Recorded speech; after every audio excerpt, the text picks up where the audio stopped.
Hola, bienvenidos nuevamente a esta ventana del periodiquito El Salvador. Hoy el tema, ¿cómo se debe comulgar? Para comenzar este tema debemos estar conscientes de qué hacemos cuando comulgamos. Y literalmente lo que hacemos es consumir el cuerpo, la sangre, el alma, la divinidad de Jesucristo, que está realmente vivo en la hostia consagrada. ¿En cuál debe ser nuestra preparación para ir a comulgar? Y todo comienza antes de ir a la Santa Eucaristía. Puede comenzar con el silencio. Hacer silencio. Vamos a tener un tiempo para comenzar a preparar nuestra alma para ese encuentro que vamos a tener con el Señor. Para eso necesitamos comenzar a callar todos los ruidos exteriores, para ir preparando nuestro corazón, nuestra alma, a ese encuentro tan importante al que vamos en la Santa Eucaristía.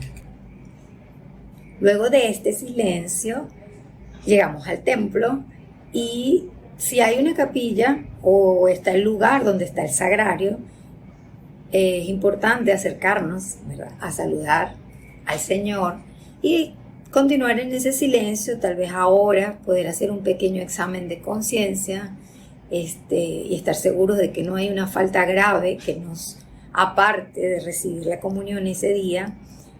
También es un momento para dar gracias al Señor por el don de la fe, por permitirnos estar ahí, porque solo por su gracia podemos estar ahí. Y llega el momento de comulgar. Y aquí la pregunta, ¿cómo debo comulgar? ¿En la boca o en la mano? ¿De rodillas o de pie?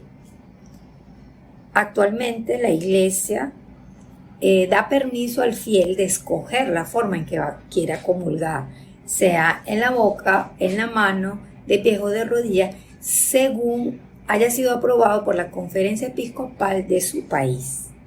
Pero para ayudarte a discernir de cómo debes hacerlo, vamos a ver un poquito de historia. ¿Cómo comulgaban los primeros cristianos? Hay datos, ¿verdad?, históricos, básicamente basados en escritos que dan a entender que la Iglesia en sus inicios comulgaban en la mano, demostrando la importancia con la que debes recibir el cuerpo de Cristo en ese momento en la mano. Incluso San Efrén, hay un escrito de San Efrén muy precioso que dice que debes cuidar cada migaja que no caiga, porque solo una partícula de ese cuerpo puede salvar a miles de almas. Entonces, comulgaban en la mano, pero siempre reforzaban o le daban gran importancia, ¿verdad?, al cuidado que tenía que haber cuando se comulgaba en la mano. Está claro que esas eran épocas en que la Iglesia era perseguida y por eso se piensa pues que se explicaba o se daba mucha importancia de dar estas aclaratorias. ¿Por qué? Porque muchas veces se llevaban incluso la comunión a sus casas porque estaban escondidos.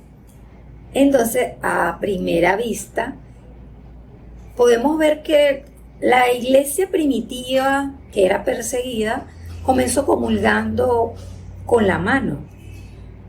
Pero a medida, ¿no?, que fue pasando los años y que fue creciendo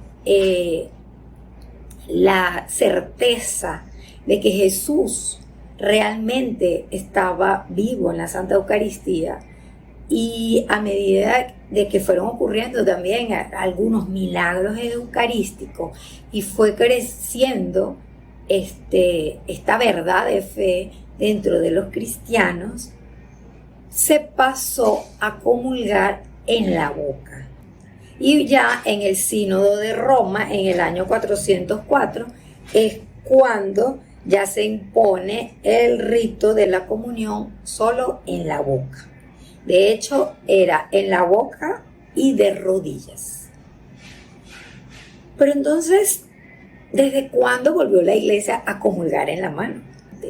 En documento titulado Memoriale Domini de Modo Sanctum Comuniones Ministrandi del año 1969 del Papa Pablo VI, que planteaba que en algunos lugares se venía cometiendo diversos abusos litúrgicos al impartir la Sagrada Comunión en la mano con la excusa de que se seguía de ese modo un uso antiguo. ¿Cuáles eran estos países? Estos eran países de Europa, eran Holanda, Alemania, Bélgica y algunos otros lugares. Eran países donde predominaba el protestantismo y ellos ya estaban recibiendo la comunión en la mano.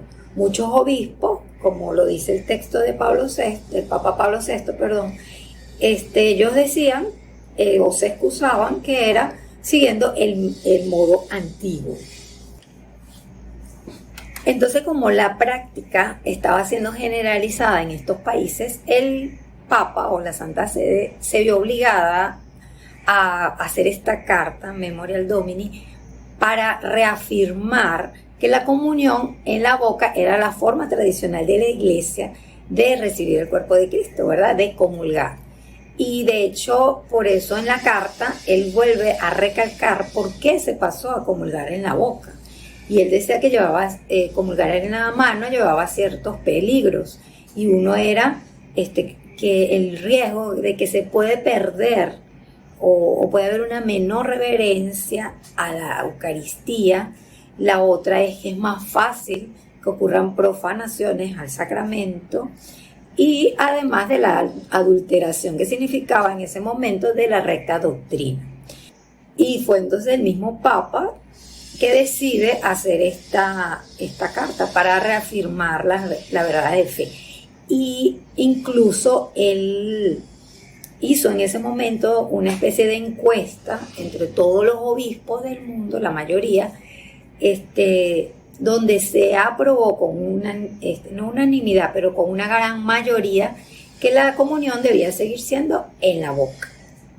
Entonces, luego de ahí, preguntan, ¿pero qué hacemos con los países en donde ya se ha arraigado esta costumbre y ya es como algo normal, sea que haya sido ilegítimamente? Y entonces, cuando la Santa Sede responde, bueno, si en alguna parte el uso contrario ya se hubiese arraigado, entonces la Santa Sede confiaba a las conferencias episcopales de cada país pasar un oficio, ¿verdad?, al Papa para pedir la aprobación, ¿verdad?, de esta práctica en su país. Pero el Papa dejaba como en las manos de los obispos de cada zona todos los peligros que esto conllevaba, ya que podía perderse la reverencia. Entonces es así como la comunión en la mano vuelve a la Iglesia, pero como una excepción, como un indulto. Porque de hecho el Papa dejaba en las manos de los obispos esta decisión, pero ellos tenían que pedir la autorización a la Santa Sede. Era como una especie de indulto que se les daba a cada país para permitirles recibir la comunión en la mano. Es así entonces que el primer documento de la Santa Sede que habla de la comunión en la mano es la instrucción Memorial Domini y de la Sagrada Congregación para el Culto Divino, que fue en mayo del 69. Y luego, en el año 1985, una carta publicada por la Congregación para el Culto Divino. En 1985, luego de esta carta, se comenzó la práctica en muchos países de Sudamérica. Ya se empezó a extender a otros países, algo pues que había empezado como un indulto, ¿verdad?, para países donde ya se hacía, y que la primera carta que hizo el Papa era que por favor no se extendiera a otros lugares. Fue al contrario, se fue extendiendo a otros lugares. Entonces ya publican o reglan, pues, incluso en el misal romano, cómo debe ser esta práctica. Y dice, por ejemplo, en principio la comunión se recibe en la boca, pero donde sea concedido por la conferencia episcopal, puede el fiel a elección comulgar recibiendo la hostia en la mano.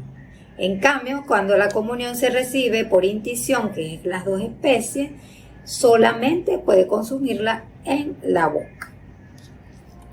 La instrucción Redemptionis Sacramentum de la Congregación para el Culto Divino y la disciplina de los sacramentos dice lo siguiente: aunque todo fiel tiene siempre derecho a elegir si desea recibir la Sagrada Comunión en la boca, si el que va a comulgar quiere recibir en la mano el sacramento en los lugares donde la conferencia de obispos lo haya permitido, con la confirmación de la sede apostólica, ¿verdad? Porque lo aprueba siempre la Santa Sede. Los obispos, la conferencia episcopal debe haber pedido autorización a la Santa Sede. Se le debe administrar la Sagrada Hostia. Sin embargo, póngase especial cuidado de que el comulgante consuma inmediatamente la hostia, ¿verdad? No debe la gente irse con la hostia en la mano, debe consumir la hostia delante del ministro, del sacerdote. Y si hubiese riesgo de profanación, puede el sacerdote decidir no distribuir a los fieles la comunión en la mano. ¿Por qué decimos que hay riesgo de profanación? Porque la hostia consagrada es utilizada por muchas sectas para realizar sacrilegio y hacer ritos incluso satánicos. También dice la instrucción: no está permitido que los fieles tomen la hostia consagrada ni el cáliz sagrado por sí mismos, ni mucho menos que lo pasen entre sí de mano en mano. Entonces la instrucción dice que no debemos tomar la comunión por nosotros mismos. Entonces, queridos hermanos, ya tenemos una idea de cómo ha sido la historia, cómo ha sido esta evolución de comulgar, como los primeros cristianos, cómo a lo largo de los años pasamos a la comunión a la boca, y ahora digamos que podemos hacerlo de las dos maneras. En conclusión, yo les diría que lo más importante de ir a comulgar es estar seguros de a quién vamos a recibir, a quién recibimos cuando vamos a la comunión, qué pasa en mí cada vez que voy a comulgar. Estoy preparado para recibirlo. Entonces es ese corazón dispuesto, ese corazón lleno de fe que cree que Jesús está vivo ahí en la Santa Eucaristía, que Jesús ahí puede venir a mí, puede sanarme, puede liberarme, puede restaurarme, puede consolarme. Sentimiento, ¿verdad? De fe, de convicción, de amor. Y ese corazón limpio y humilde que se acerca a recibir a ese Dios que se hizo más humilde que todos, que es el más humilde de todos, que quiso quedarse como alimento para nosotros. No despreciarlo, sino recurrir con mucho amor, con mucha fe y certeza de que Él viene a alimentar nuestra alma, sea en la mano, sea en la boca. Cuidemos cómo es nuestra comunión, cuidemos cómo es nuestra preparación para ir a recibirlo, cuidemos cómo es nuestra participación ahí en el banquete, en qué disposición estamos. Abramos ese corazón a la gracia que tiene el Señor en el Santísimo Sacramento y recibámoslo con amor, con mucha fe y seguros de que Él está ahí y que la Eucaristía transforma y que cada comunión debe cambiar nuestra vida. No podemos seguir siendo los mismos. Cada vez que comulgamos debemos ser un poquito más parecidos a nuestro Señor. Gracias.